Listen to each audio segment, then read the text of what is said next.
The Curious Incident of the Dog in the Nighttime, Chapter 89.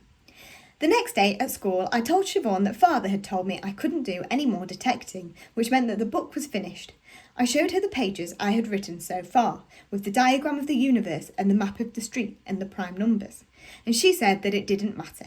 She said the book was really good as it was and that I should be very proud of having written a book at all, even if it was quite short, and there were some very good books which were very short, like Heart of Darkness, which was by Conrad. But I said that it wasn't a proper book because it didn't have a proper ending, because I never found out who killed Wellington, so the murderer was still at large. And she said that was like life, and not all murders were solved, and not all murderers were caught, like Jack the Ripper. I said I didn't like the idea that the murderer was still at large. I said I didn't like to think that the person who killed Wellington could be living somewhere nearby, and I might meet him when I went out for a walk at night. And this was possible because a murder was usually committed by a person who was known to the victim. Then I said, Father said I was never to mention Mr. Shear's name in our house again, and that he was an evil man, and maybe that meant he was the person who killed Wellington. And she said, perhaps your father just doesn't like Mr. Shears very much. And I asked why, and she said, I don't know, Christopher. I don't know because I don't know anything about Mr. Shears. I said, Mr. Shears used to be married to Mrs. Shears, and he left her, like, in a divorce, but I don't know if they were actually divorced. And Siobhan said, well, Mrs. Shears is a friend of yours, isn't she? A friend of you and your father. So perhaps your father doesn't like Mr. Shears because he left Mrs. Shears, because he did something bad to someone who's a friend. And I said, but Father says Mrs. Shears isn't a friend of ours anymore. And Siobhan said, I'm sorry, Christopher. I wish I could answer all these questions, but I simply don't know. Then the bell went for the end of school. The next day, I saw 4 yellow cars in a row on the way to school, which made it a black day. So I didn't eat anything at lunch, and I sat in the corner of the room all day and read my A-level maths course book. And the next day, too, I saw 4 yellow cars in a row on the way to school, which made it another black day. So I didn't speak to anyone, and for the whole afternoon I sat in the corner of the library groaning with my head pressed into the join between the 2 walls, and this made me feel calm and safe. But on the 3rd day I kept my eyes closed all the way to school until we got off the bus, because after I've had 2 black days in a row, I'm allowed to do that. Chapter 97. But it wasn't the end of the book, because 5 days later I saw 5 red cars in a row, which made it a super good day. And I knew something special was going to happen. Nothing special happened at school, so I knew something special was going to happen after school. And when I got home, I went down to the shop at the end of our road to buy some licorice laces and a Milky Bar with my pocket money. And when I had bought my licorice laces and a Milky Bar, I turned around and saw Mrs. Alexander, the old lady from number 39, who was in the shop as well. She wasn't wearing jeans now, she was wearing a dress like a normal old lady, and she smelt of cooking. She said, what happened to you the other day? And I asked, which day? She said, I came out again and you'd gone. I had to eat all the biscuits myself. I said, I went away. And she said, well, I gathered that. I said, I thought you might ring the police. And she said, why on earth would I do that? And I said, because I was poking my nose into other people's business, and Father said I shouldn't investigate who killed Wellington, and a policeman gave me a caution, and if I get into trouble again, it will be a lot worse because of the caution. Then the Indian lady behind the counter said to Mrs. Alexander, can I help you? And Mrs. Alexander said that she'd like a pint of milk and a packet of Jaffa cakes, and I went out of the shop. When I was outside the shop, I saw that Mrs. Alexander's dachshund was sitting on the pavement. It was wearing a little coat made out of tartan material, which is Scottish and Czech. She had tied its lead to the drain pipe next to the door. I like dogs, so I bent down and I said hello to her dog, and it licked my hand. Its tongue was rough and wet, and it liked the smell on my trousers and started sniffing them. Then Mrs. Alexander came outside and said, his name is Ivor. I didn't say anything. And Mrs. Alexander said, you're very shy, aren't you, Christopher? And I said, I'm not allowed to talk to you. And she said, don't worry, I'm not going to tell the police, and I'm not going to tell your father because there's nothing wrong with having a chat. Having a chat is just being friendly, isn't it? I said, I can't do chatting. Then she said, do you like computers? And I said, yes, I like computers. I have a computer at home in my bedroom. And she said, I know. I can see you sitting at your computer in your bedroom sometimes when I look across the street. Then she untied Ivor's lead from the drain pipe. I wasn't going to say anything because I didn't want to get into trouble. Then I thought that this was a super good day and something special hadn't happened yet, so it was possible that talking to Mrs. Alexander was the special thing that was going to happen. And I thought that she might tell me something about Wellington or about Mr. Shears without me asking her, so that wouldn't be breaking my promise. So I said, and I like maths and looking after Toby, and also I like outer space and I like being on my own. And she said, I bet you're very good at maths, aren't you? And I said, I am. I'm going to do my A-level maths next month, and I'm going to get an A grade. And Mrs. Alexander said, really? A-level maths? I replied, yes, I don't tell lies. And she said, I apologise. I didn't mean to suggest that you were lying. I just wondered if I'd heard you correctly. I'm a little deaf sometimes. And I said, I remember. You told me.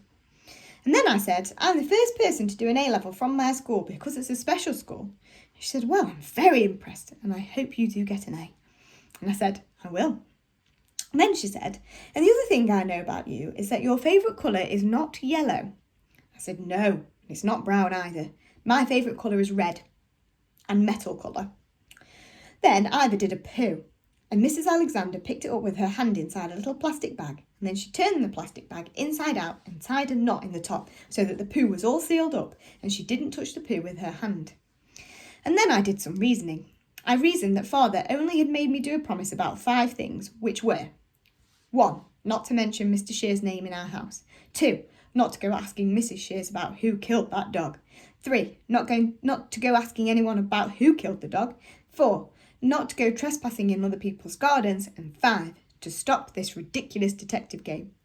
And asking about Mr. Shears wasn't any of these things. And if you are a detective, you have to take risks. And this was a super good day, which meant it was a good day for taking risks. So I said, do you know Mr. Shears?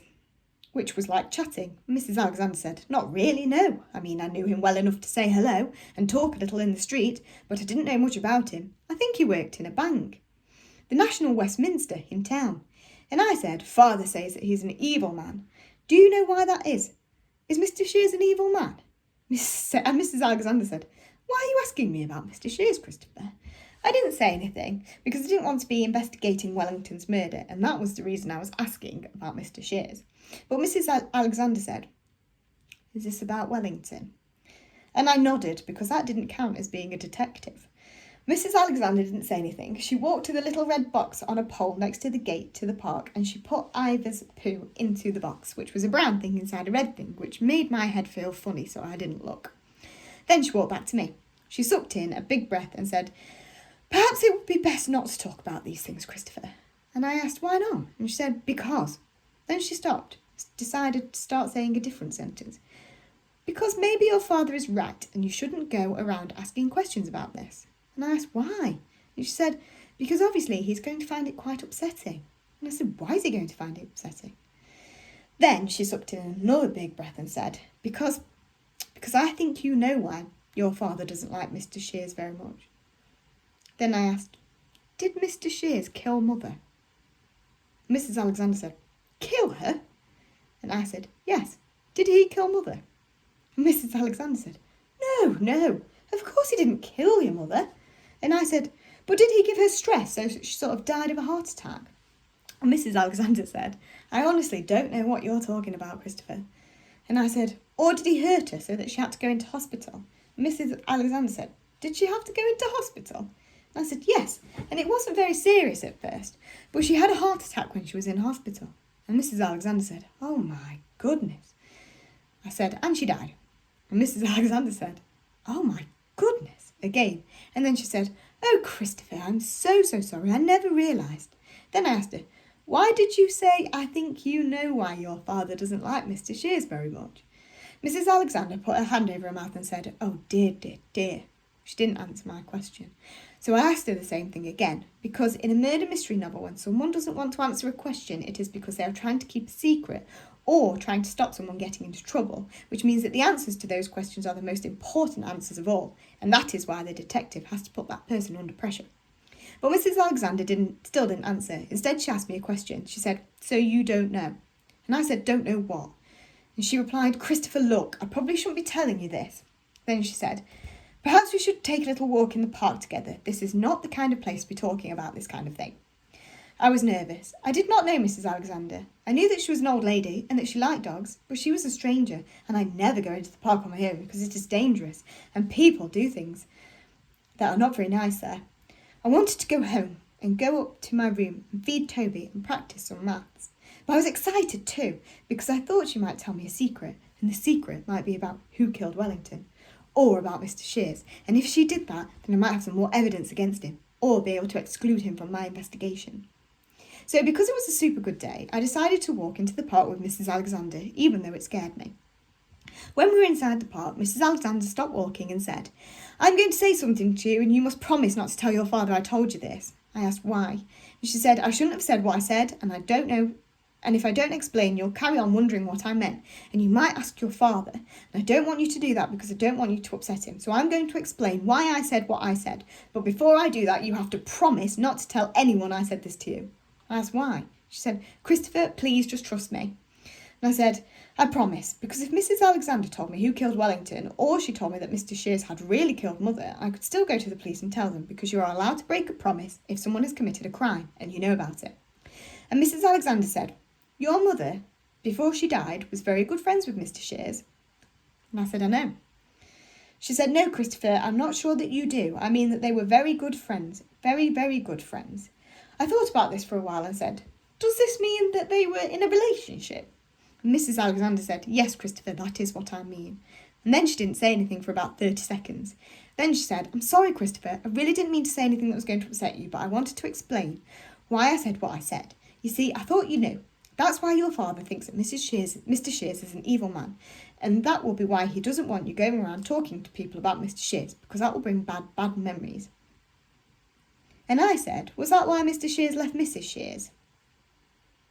And Mrs. Alexander said, "Yes, I expect so." And then she said, "I'm sorry, Christopher, I really am." And I said, "I think I should go now." And she said, "Are you okay, Christopher?" And I said, "I'm scared of being in the park with you because you're a stranger." And she said, "I'm not a stranger, Christopher, I'm a friend." And I said, "I'm going to go home now." And she said, "If you want to talk about this, you can come and see me any time. You only have to knock on my door." And I said, "Okay." And she said, "Christopher." And I said, "What?" She said, "You won't tell your father about this conversation, will you?" And I said, "No, I promised." She said, "You go on home and remember what I said, any time." Then I went home.